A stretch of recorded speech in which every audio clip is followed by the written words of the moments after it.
In this podcast episode, Lord Toby Young, director and founder of the Free Speech Union, explores the current state of free speech in Britain, focusing particularly on the implications of the recently enacted Online Safety Act. The discussion reveals a troubling landscape where over 30 people are arrested daily for speech-related offenses, highlighting a broader cultural and political shift towards censorship and control of public discourse. Lord Young traces the origins of the Online Safety Act back to a moral panic centered on children's exposure to harmful online content, including self-harm, suicide, and pornography. Initially introduced under Theresa May's government by Sajid Javid, the legislation was pitched as a way to make the UK the safest place in the world to go online. While this sounds benign, Young questions what safety truly means in this context, suggesting it risks equating safety with heavy censorship, akin to authoritarian regimes. The act evolved under Boris Johnson's government to focus more explicitly on protecting children from harmful content, including pornography and websites promoting anorexia. However, the legislation's scope extended beyond children, originally including provisions to protect adults from legal but harmful content.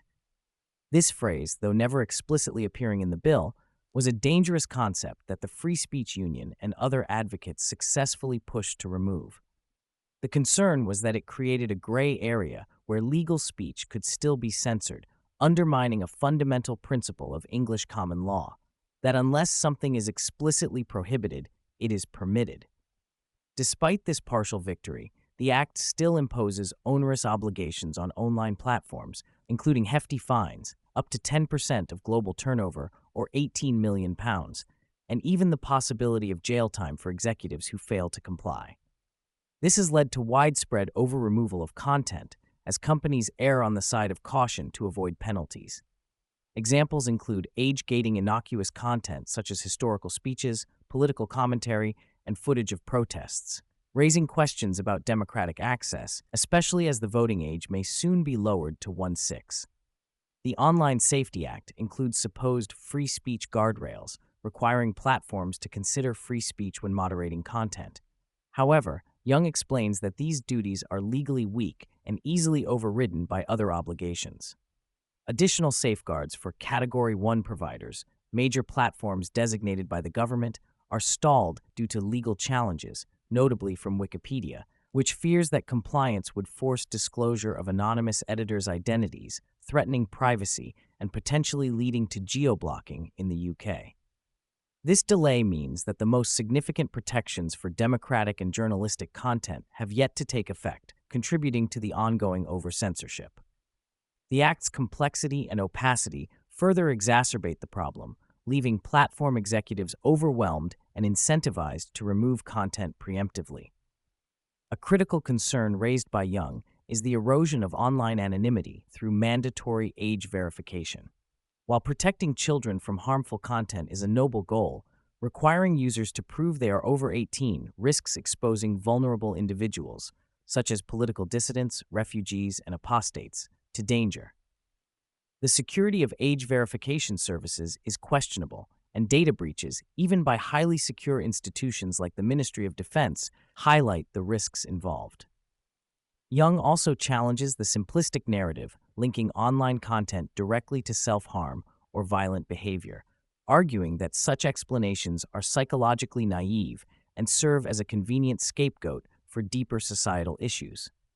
He emphasizes that the state's role should not replace parental responsibility, especially when many parents lack the technological literacy to monitor their children's online activity effectively. The conversation turns to the political uses of the Online Safety Act, with Young expressing concern that the government is using it to suppress dissent and avoid confronting its own policy failures, particularly on immigration.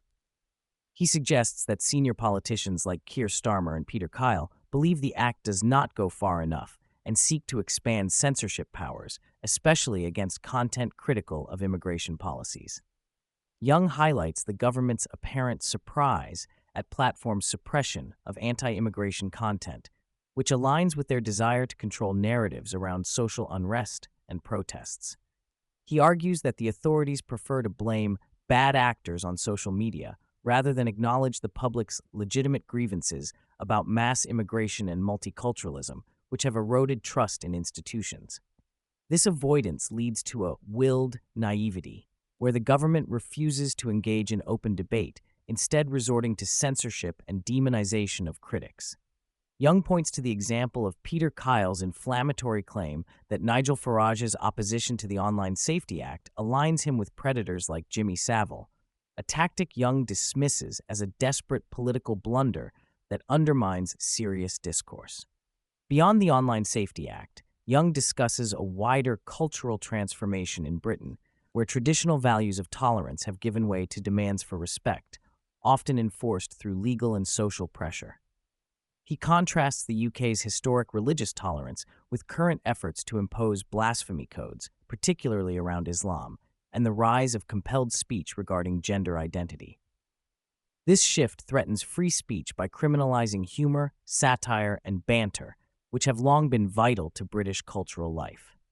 Young warns that new laws extending employer liability for harassment by third parties could stifle everyday conversation, comedy, and public discourse, turning workplaces and public venues into overly sanitized environments. Perhaps the most alarming revelation is the scale of police action against speech offenses. Young cites a Times report showing that over 12,000 people were arrested in a single year under just 2 speech-related laws, averaging more than 30 arrests per day. Many of these arrests result in no prosecution but are recorded as non-crime hate incidents, which have totaled over 250,000 in England and Wales over the past decade. This policing of speech diverts resources from addressing actual crimes like burglary or theft, reflecting a prioritization of controlling public discourse over public safety. Young's stark observation is that the police are more focused on monitoring tweets than protecting streets, a trend that undermines trust in law enforcement and democratic freedoms. The discussion also touches on the government's attempts to access encrypted messaging apps like WhatsApp and Signal, justified by the need to prevent grooming and other crimes. Young notes that these efforts threaten privacy and could lead to geo-blocking of popular apps in the UK, further restricting digital freedoms. He emphasizes the opacity and vagueness of the Online Safety Act's language, with terms like safety and psychological harm stretched to cover a wide range of subjective experiences. This ambiguity creates a chilling effect on speech, where humor, satire, and legitimate debate risk being criminalized. Finally, Young shares insights from the Free Speech Union's work defending individuals punished for lawful speech, particularly gender-critical women who face disproportionate censorship and cancellation. The organization has fought thousands of cases with a high success rate and is increasingly involved in criminal defense as prosecutions for speech offenses rise under the current government.